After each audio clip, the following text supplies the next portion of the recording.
Hello friends, एक बार फिर से स्वागत है आपका अपने चैनल सिविल हेल्थ में। तो इस वीडियो में हम बात करने वाले हैं कि बिहार पीआरडी मतलब पंचायती राज डेवलपमेंट, ठीक है, का असिस्टेंट, ठीक है, टेक्निकल असिस्टेंट का फॉर्म जो कि वैकेंसी आई थी, उसके फॉर्म को कैसे फिल करना है उसके बारे में हम स्टेप बाय स्टेप प्रोसेस समझेंगे। और पूरा फॉर्म आप अपने मोबाइल से फिल करोगे, रजिस्ट्रेशन से लेकर प्रिंट तक। और किसी भी प्रकार की समस्या हो, जैसे डॉक्यूमेंट अपलोड करना है, फ़ोटो अपलोड करना है, सिग्नेचर अपलोड करना है, उसको रिसाइज करना है, कैसे अपलोड करेंगे, कैसे पीडीएफ बना के क्या करेंगे, सब कुछ आपको लाइव करके बताएंगे और सब कुछ आप अपने स्मार्टफोन से ही कर पाओगे, ठीक है। तो यदि आपने अभी तक हमारे चैनल सब्सक्राइब नहीं किया है तो प्लीज़ सब्सक्राइब कर लीजिए, ताकि जब भी हम ऐसी वीडियो लाए आप तक सबसे पहले पहुँचे। देखिए, उसके लिए सबसे पहले आपको इस दिए गए वेबसाइट पर आना पड़ेगा, ठीक है। मैं इसका लिंक आपको डिस्क्रिप्शन में दे दूँगा। इससे पहले आपको सबसे पहले हम थोड़ा सा नोटिफिकेशन दिखा देते हैं कि ये इसका नोटिफिकेशन आप भी इसको डाउनलोड कर सकते हो। देखो, सारी चीज़ें यहाँ पे दी हुआ है, ठीक है। पद का नाम तकनीकी सहायक जी डबल 942, ठीक है। पदों की संख्या 942 है और 27 आप यहाँ से देख सकते हो। आपकी सैलरी लगभग 27,000 रहने वाली है, ठीक है। और देखो, अगर इसमें योग्यता की बात करें तो इसमें देखो न्यूनतम योग्यता की बात इन्होंने की है कि मान्यता प्राप्त पॉलिटेक्निक से सिविल इंजीनियरिंग में डिप्लोमा, मतलब कि आप यदि आप मान्यता प्राप्त पॉलिटेक्निक से सिविल इंजीनियरिंग में डिप्लोमा किए हैं तो आप इसके लिए एलिजिबल हैं। इसके बाद फिर संविदा पर नियोजन है तो पात्रता भी, आप भारत का नागरिक हो, आयु वगैरह आप यहाँ से देख सकते हैं, सभी चीज़ एज वगैरह देख सकते हो। अब एक बार सब कुछ अपना चेकआउट कर लेना, सब कुछ सही का है। जब आप उसके लिए एलिजिबल हो, अपना देख लेना कि किस ज़िले में कितनी वैकेंसियाँ वगैरह है, ठीक है। यहाँ से एक बार चेक कर लीजिए। इसके बाद भी अगर कोई डाउट आता है तो आप कमेंट में पूछ सकते हो। अब आते हैं हम कि फॉर्म कैसे फिल करें। फॉर्म भरने के लिए देखिए यहाँ पर आ जाएंगे। यहाँ पे आने के बाद अब आपका काम है, सबसे पहले हमें रजिस्ट्रेशन करना पड़ेगा। तो देखो, लॉगिन के नीचे न्यू रजिस्ट्रेशन में हमको क्लिक कर देना है। जैसे हमने क्लिक किया, अब देखिए हमारे पास टैब खुल गया। अब इसमें सारा डेटा हमको एक बार देना है। जैसे पोस्ट नेम देना है, टेक्निकल असिस्टेंट, ये तो रहने वाला है, ये तो नहीं बदलने वाला। इस नेम देंगे, ठीक है। नेम देंगे तो अपने क्लास 10th के मार्कशीट के अनुसार अपना नेम दे दिया। उसके बाद फिर अपना फादर्स नेम दे दिया, जो भी आपका नेम है फादर का वो दे दिया। फिर अपना मदर्स का नेम दे दिया। फिर यहाँ से अपना डेट ऑफ बर्थ चूज़ कर लिया, ठीक है। उसके बाद सब कुछ आपके क्लास 10th के मार्कशीट के अनुसार होना चाहिए, इस बात का ध्यान रहे। जेंडर अपना यहाँ से सिलेक्ट कर लेंगे, मेल फीमेल, ठीक है, जो भी आपका जेंडर है। इसके बाद फिर क्या है, डॉटर या सन ऑफ फ्रीडम फाइटर, ठीक है। इसमें देखिए अब कुछ चीज़ें की गई हैं, उस पर थोड़ा फोकस करना है। Daughter and son of freedom fighter, यदि आप फ्रीडम फाइटर के डॉटर सन हो तो यस या नो फिल करेंगे। Do you have minimum require eligibility criteria as mention in the advertisement, ठीक है।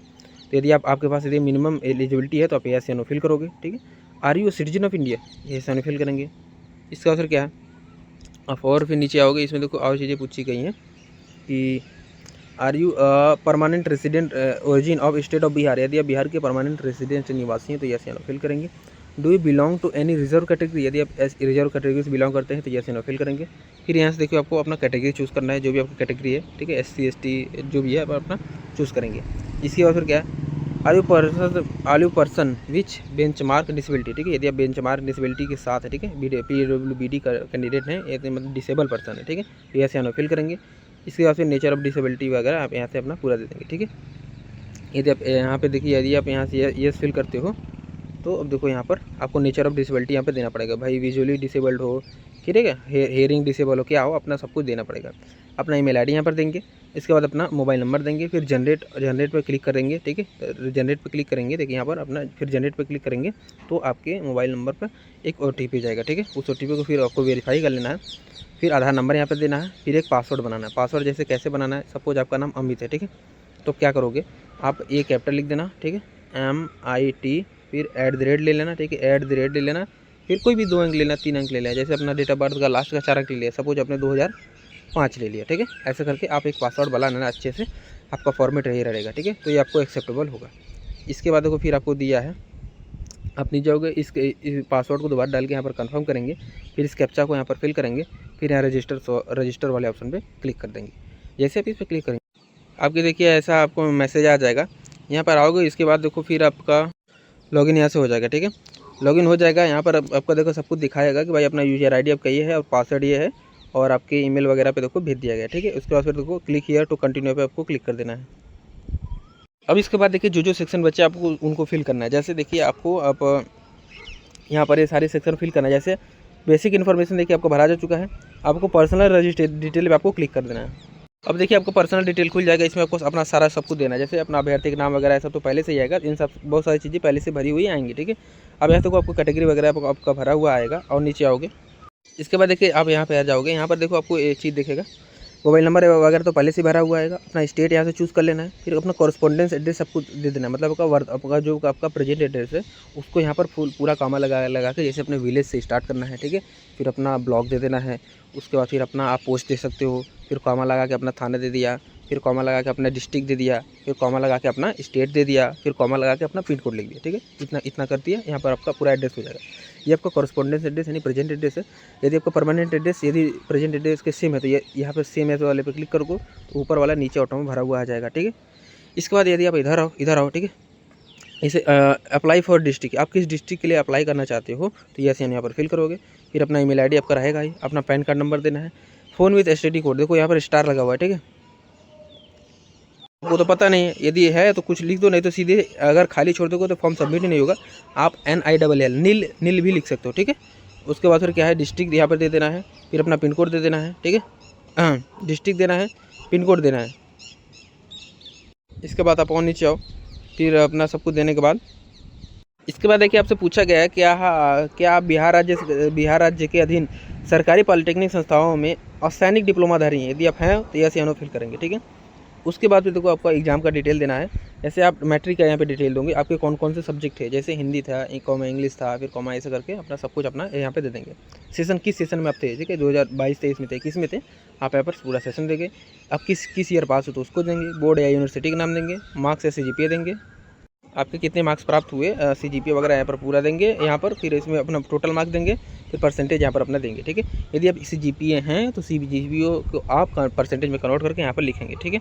उसी प्रकार से अपना 12th, ठीक है, उसी प्रकार देखिए आप अपना 12th का डेटा देंगे सारा सब कुछ। उसी प्रकार से अपना डिप्लोमा, उन्होंने बोला था कि डिप्लोमा इन सिविल इंजीनियरिंग या कंपलसरी है तो ही आप इसके लिए एलिजिबल हो। तो यदि आप इसमें देखो आप अपना पूरा डिप्लोमा का डाटा दोगे।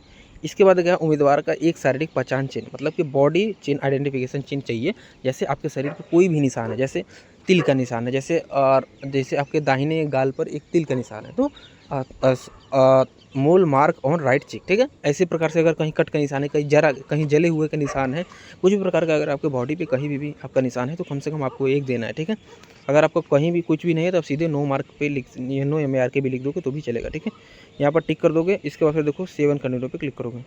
इसके बाद देखिए आप आओगे यहाँ पर आने के बाद देखो आपको अपना फोटो अपलोड करना है, फिर सिग्नेचर अपलोड करना है, फिर देखो डॉक्यूमेंट वाला आप सेक्शन खोलोगे तो इसमें देखो सारे डॉक्यूमेंट का लिस्ट यहाँ पर दिया हुआ है। एक बार आप यहाँ से चेकआउट करके सब कुछ यहाँ पे खोलोगे, ठीक है। अब देखिए यहाँ पर दो बातें, इस बात को थोड़ा ध्यान रख लें। जैसे उसमें देखो अगर दो फॉर्मेट मांगता है, पहला तो JPG फॉर्मेट मांगता है। JPG फॉर्मेट का मतलब ये होगा कि यदि आप अपने मोबाइल से फोटो क्लिक कर लिया तो आपका JPG फॉर्मेट है, उसको कहीं चेंज करने की जरूरत नहीं है। दूसरा चीज़, डॉक्यूमेंट में जैसे फोटो और सिग्नेचर में तो JPG मांगता है, लेकिन जो डॉक्यूमेंट जो बहुत सारे, जैसे आपका क्लास 10th का मार्कशीट हो गया, 12th का मार्कशीट हो गया, जितने भी डॉक्यूमेंट वाले सेक्शन है उसमें क्या करता है वो PDF मांगता है। तो PDF आपको बनाना पड़ता है। तो PDF कैसे बनाएंगे वो हम देखेंगे। दूसरी बात, जैसे उसके बाद फिर फोटो और सिग्नेचर कैसे हमको रिसाइज करेंगे हम आप वो भी देखेंगे। सबसे पहले अगर फोटो वाला कहानी देखिए, जैसे आपने सपोज आपने फोटो क्लिक किया, ठीक है, आपने मोबाइल से फोटो क्लिक किया, इसको गैलरी में सेव कर लिया। अब इसका साइज उसने बोला है ऐसे करके आप टिक करेंगे, मतलब जब आप अपलोड करने जाओगे तो आपको वो क्राइटेरिया देगा, ठीक है, कि भाई इतने से इतने के बीच होना चाहिए। सही, अगर उस एज क्राइटेरिया अगर उस क्राइटेरिया के अंडर आ रहा है तब तो ठीक है, लेकिन अगर उस क्राइटेरिया के बाहर आ रहा है तो आप क्या करोगे। उसके लिए देखिए आपको इमेज को रिसाइज करना पड़ेगा। इमेज साइज रिसाइज करने के लिए देखो ये आपका ऐप है, ठीक है, इमेज साइज रिड्यूसर। आप सर्च करोगे प्ले स्टोर पर जाने के बाद बहुत सारे ऐप्स मिल जाएंगे, ठीक है। अब सपोज हमने इसको इंस्टॉल कर लिया तो आप इससे आप अपने इमेज को आराम से रिसाइज कर पाओगे, ठीक है। रिसाइज करने के बाद फिर यहाँ पर आकर उसे अपलोड कर सकते हो। अब देखो, अब हमने JPG वाला तक कार्रवाई हमने कर लिया, मतलब आपका सिग्नेचर और फोटोग्राफ ये तो हो गया, ठीक है। अब हो सकता है अगर बाकी सारे डॉक्यूमेंट्स भी अगर वो JPG में ही मांगेगा तब तो ठीक है, लेकिन अगर वो PDF मांग रहा है तो हम क्या करें। आपको यहाँ पर आना है, गूगल पे लिखना है JPG to PDF लिखेंगे, बहुत सारे वेबसाइट मिल जाएंगे। सपोज हमने पहला वाला चुन लिया, इसमें देखो सिलेक्ट इमेज वाले पे जाकर जिस भी इमेज को आपको PDF बनाना है उस इमेज को चेक करेंगे। सेलेक्ट करने के बाद फिर कन्वर्ट टू PDF वाले सेक्शन पे क्लिक कर देंगे तो आपको जो भी इमेज होगा वह PDF में कन्वर्ट हो जाएगा, ठीक है। इतना सिंपल प्रोसेस है। फिर उस कन्वर्टेड जो आपका PDF है उस PDF को आप डाउनलोड कर लेगा। डाउनलोड करने के बाद फिर आप यहाँ पे आओगे, यहाँ पर देखो फिर अपना डॉक्यूमेंट वाले सेक्शन में जाकर उसे अपलोड कर दोगे। उसके बाद फिर लास्ट में फाइनलाइज एप्लीकेशन फॉर्म पे क्लिक करेंगे तो आपका फॉर्म आपका फाइनलाइज हो जाएगा, ठीक है। उसके बाद अगर पेमेंट आपको करना है तो अपना पेमेंट वगैरह वाला सेक्शन आप कंप्लीट कर दें, उसके बाद आप अपने फॉर्म का प्रिंट आउट निकलवा सकते हो, ठीक है। तो ये था छोटा वीडियो जिसमें मैंने आपको बताया कि नहीं भाई इस फॉर्म को कैसे फिल करें। अपनी तरफ से मैंने हर एक चीज़ बताने का प्रयास किया, कुछ भी छोड़ा नहीं। लेकिन अगर फिर भी कोई चीज़ रह जाती है, आपको कोई डाउट रह जाता है तो आप कमेंट करें, हमसे बताएं, उसका हम सोल्यूशन आपको देंगे, ठीक है। किसी प्रकार की समस्या को हम आपको सुलझाएंगे, ठीक है। वीडियो अच्छा लगा हो तो प्लीज़ लाइक करें, शेयर करें, हमें सपोर्ट करें ताकि जब भी हम ऐसे डेली बेसिस वीडियो लाएं आप तक सबसे पहले पहुँचे, ठीक है। तो चलिए मिलते हैं किसी इसी प्रकार के किसी और नए इन्फॉर्मेटिव वीडियो के साथ। ठीक है, गुड लक।